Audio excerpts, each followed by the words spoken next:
Salut à tous et bienvenue pour ce tout nouveau projet que j'ai décidé de me lancer à faire et de vous présenter. Donc projet, on va mettre un S parce qu'il y en a plusieurs et en particulier deux là que je vais commencer. Et donc je vais essayer de partager avec vous et voir ensemble ce qui va être fait et pourquoi pas en même temps partager avec vous les astuces que moi je vais utiliser pour travailler les différentes matières qu'on va avoir. Alors, premier projet, vous avez peut-être pu le voir d'ailleurs dans le titre, on va s'attaquer à un camion Tamiya en peinture, donc un camion Mercedes. Et mon deuxième projet, ce sera de réaliser un crawler à base d'un châssis imprimé en 3D complètement. Donc après, faudra que je travaille sur comment l'équiper et comment l'améliorer. Et pour le camion Tamiya, vous montrer comment je procède et comment je vais faire pour le peindre et le rendre agréable visuellement. En sachant qu'en plus, il va être en deux couleurs. Je mettrai une photo déjà d'un exemple qu'on m'a demandé de faire et qu'il faudra essayer de refaire quasiment la même chose. Donc je vais vous les montrer. Donc on va commencer d'abord par le camion Tamiya, ou un 14e, donc je tiens à préciser. Donc le voilà, il est en kit. Donc c'est un projet que je fais pour le club, pour un gars du club. On va avoir toute la partie cabine qui est en haut, qui sera à faire en bleu, et tout le bas en couleur gris avec les calandres fond noir sur tout le fond sera noir et tout de l'avant de la calandre lui sera en bleu, donc voilà, en gris et bleu, donc il sera à faire. Donc voilà, ça se présente comme ça pour l'instant. Je l'ai monté vite fait juste pour vous voir. Voilà, détaché. Après on va voir toutes les parties qui vont se détacher, donc il sera à faire.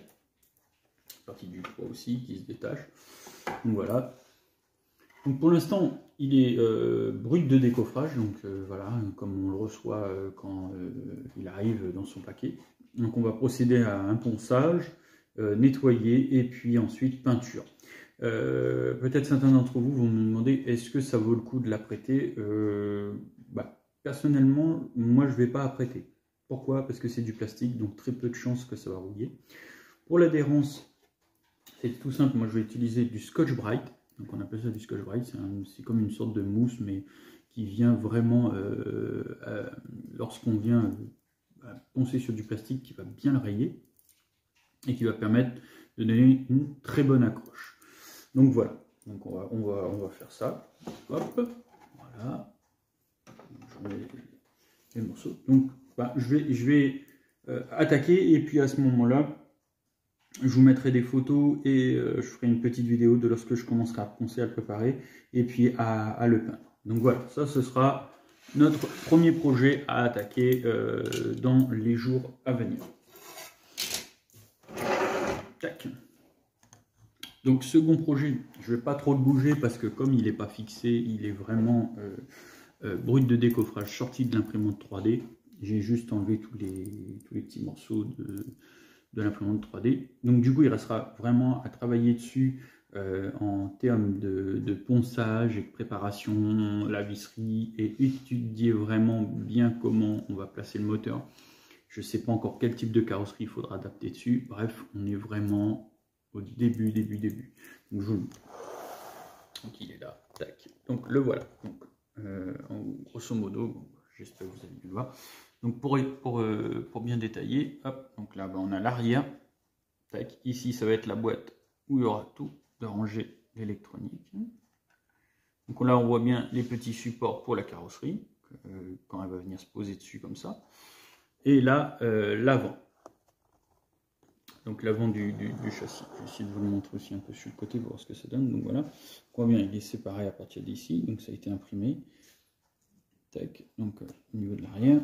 Et puis ici, les fixations pour les amortisseurs, je pense qu'on aura peut-être des amortisseurs qui seront mis en V comme ça, ou peut-être des amortisseurs à mettre au niveau en lame de ressort. Donc on verra. Et à l'avant, par contre, on a ce qu'il faut donc pour fixer les amortisseurs.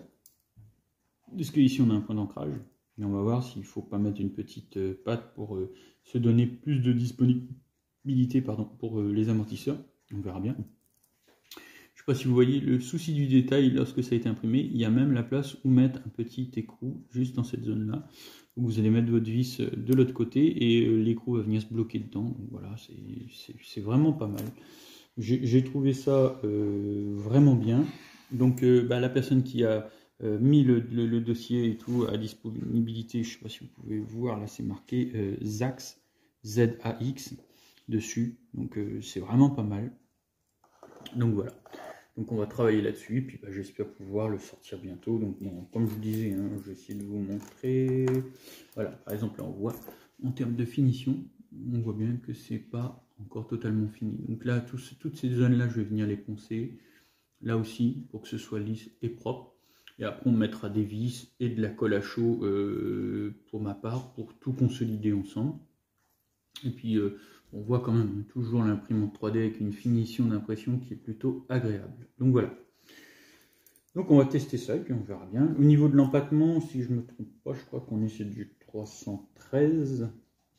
Donc à revoir et à confirmer une fois que j'aurai commencé à tout monter. Et puis on prendra nos mesures. Donc voilà. Donc voilà, petite vidéo, présentation de 2 projets que je vais essayer de mener à bien et puis de partager avec vous. Et on verra bien ce que ça donne. Voilà, donc si le projet vous intéresse, n'hésitez pas à me suivre et puis vous verrez bien jusqu'où on pourra aller et le résultat à la fin. Si vous avez aimé, le pouce bleu, sinon la descente du crawler. Et encore merci de me suivre. À bientôt.